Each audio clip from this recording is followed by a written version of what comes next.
बिस्मिल्लाहिर्रहमानिर्रहीम। प्यारे दोस्तों, ये देखें, ये रेलवे ट्रैक बोट बेसन पे ये बच्चे जो हैं वो कर रहे हैं और ऊपर एक बंदा भी बैठा हुआ है और वो इनको कमान दे रहा है। अब ये देखें, थोड़ा जूम करके दिखा रहा हूँ।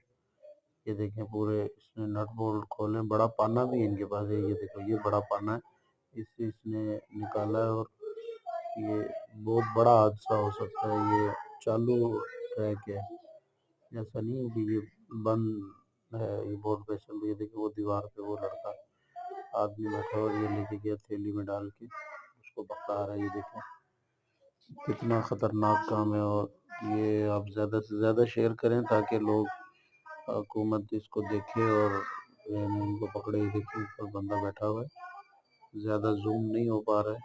ये देखिए, मैं जूम कर रहा हूँ और क्वालिटी सही नहीं है।